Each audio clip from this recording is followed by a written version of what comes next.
Bismillahirrahmanirrahim. Assalamualaikum warahmatullahi wabarakatuh. Waalaikumsalam warahmatullahi wabarakatuh.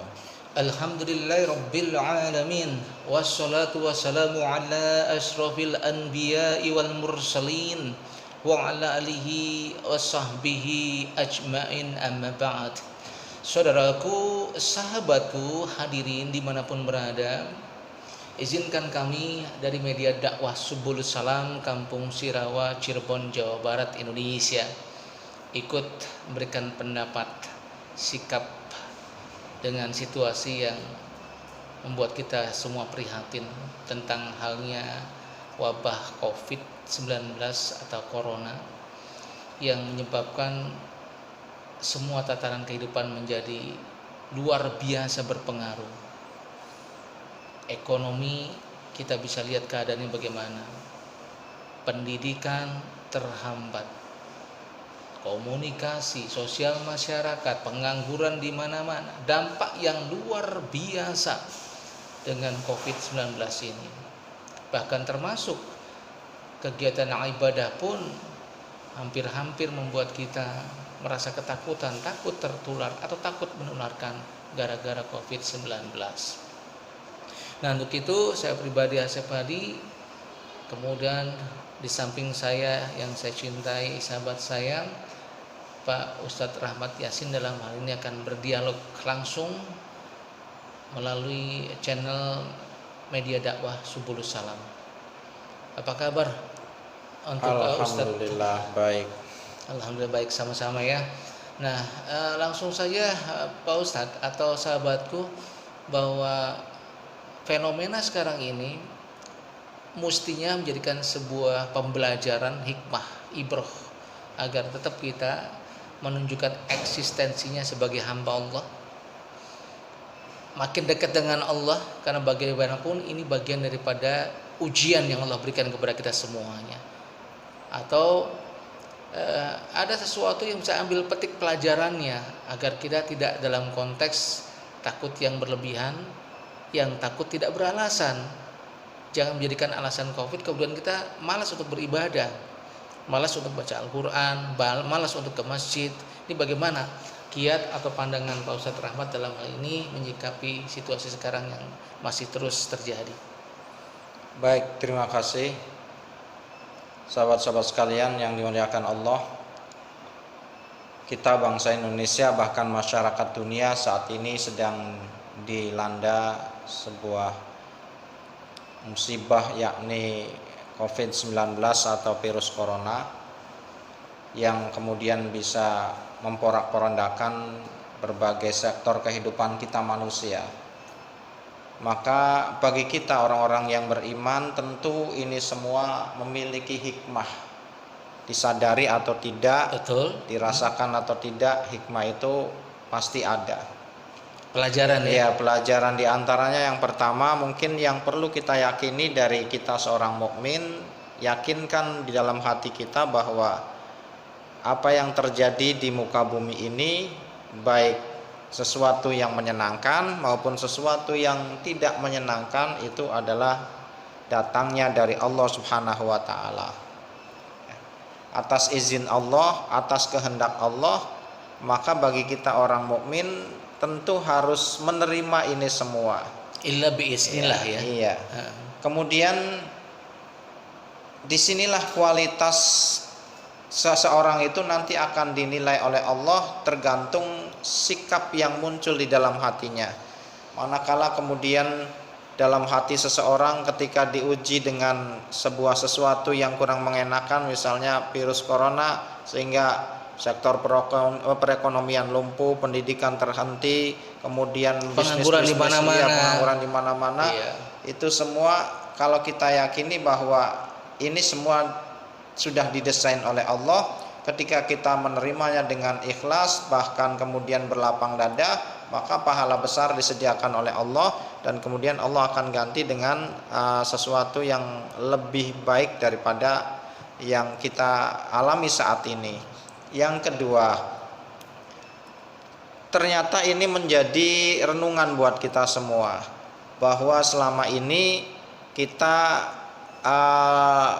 lebih banyak aktivitas di luar rumah, aktivitas di luar rumah, kerja di luar rumah, kemudian segala sesuatu di luar rumah, sehingga ketika kita para orang tua, terutama para suami, banyak meninggalkan kehidupan rumah, lingkungan rumahnya, itu ada sesuatu yang bukan dirugikan ya, merasa ditinggal sebagai kewajiban seorang ayah atau orang tua. Di antaranya kita mungkin karena lebih asik di luar rumah, akhirnya jarang bergaul dengan anak-anak kita, berinteraksi dengan keluarga. Nah, dari situ kemudian keakraban antara anak dengan orang tua kurang terjalin, sehingga disinilah ini saatnya, momennya bahwa orang tua lebih dekat dengan anaknya di saat virus corona seperti sekarang ini. Seolah-olah Allah sedang mendekatkan diri kita kepada keluarga kita semua, agar terjadi keharmonisan di keluarga ini, sehingga pada akhirnya akan membentuk masyarakat yang benar-benar harmonis, masyarakat yang saling cinta dan kasih. Pada intinya gini Pak Ustadz, di samping menjadikan interaksi keluarga makin dekat, kemudian juga introspeksi diri mesti harus makin meningkat gitu kan ya, tentang hal yang berkaitan dengan wabah 19 atau corona ini.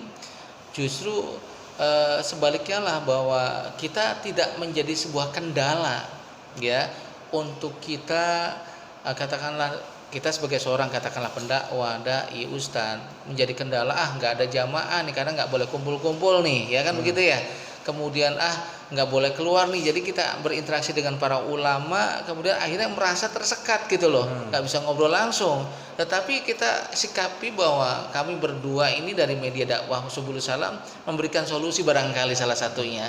Ternyata bukan satu penghambat, walaupun ada social distancing ya. Media dakwah salah satu caranya melalui channel YouTube, melalui channel Instagram yang kami bikin. Ini barangkali ini salah satu yang membuat dakwah tetap bersemangat, tidak ada kata lelah untuk berdakwah Pak Ustadz.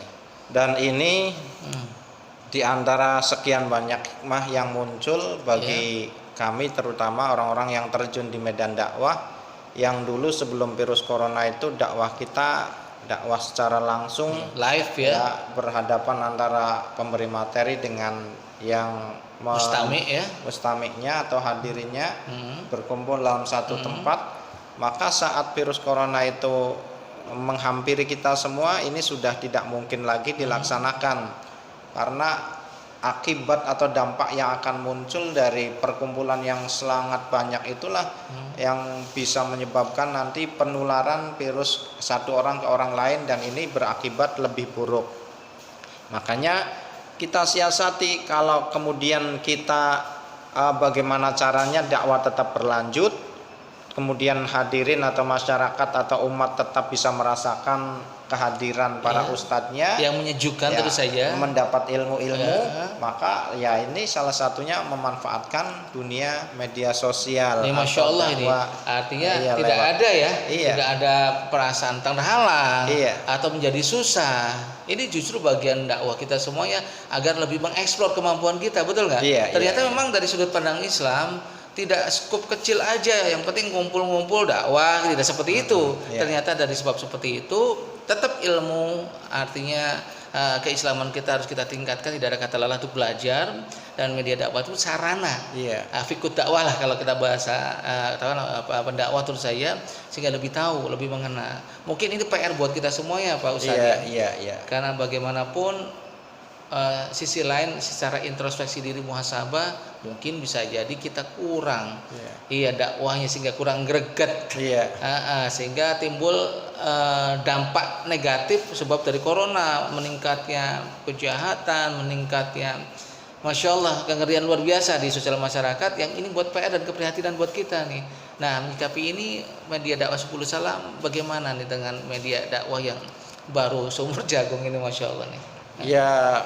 Kita tetap berupaya untuk eksis dalam dunia dakwah, dan tentu ini adalah sebuah garapan besar bagi kami di media dakwah Subulus Salam untuk senantiasa ikut mencerdaskan umat dengan konten-konten yang menyejukkan. Mudah-mudahan ya, dan ya tetap eksis, dan saya minta doa kepada jamaah sekalian, mudah-mudahan media dakwah Subul Salam ini tetap berkembang dan istiqomah di jalan menuju ridho Allah Subhanahu wa taala. Dan itu tadi minta izin, minta doa restunya, dan tentu saja seperti biasa kalau melalui channel kami ini jangan lupa subscribe-nya, ikuti dakwah kami ya. Dan juga Kang ya Ustadz Yasin juga silakan. Iya, jangan lupa selalu subscribe di media dakwah Subul Salam ini dengan alamat yang ada di bawah ini. Mudah-mudahan ketika Anda subscribe di video kami itu sebagai ladang amal kebaikan buat jamaah sekalian, buat hadirin sekalian. Jadi jangan bosan-bosan untuk saling tolong-menolong dalam hal kebaikan dan ketakwaan. Ini untuk demi kelanjutan perjuangan dakwah di media dakwah Subul Salam. Semoga saja kajian kecil kita kali ini awal sebuah kebangkitan dakwah di Subul Salam, Kampung Sirawa, dan kita tunggu untuk ke part berikutnya ataupun obrolan berikutnya tentu saja akan lebih mengasyikkan lagi dengan narasumber tentu saja yang berbagai macam karakteristiknya. Ini membuat kita makin greget, makin asyik untuk kita berdialog mengenai seputar yang sedang terjadi sekarang ini. Terima kasih Kak Ustadz Rahmat, dan semoga saja manfaat. Billahi taufiq wal hidayah. Wassalamualaikum warahmatullahi wabarakatuh. Assalamualaikum.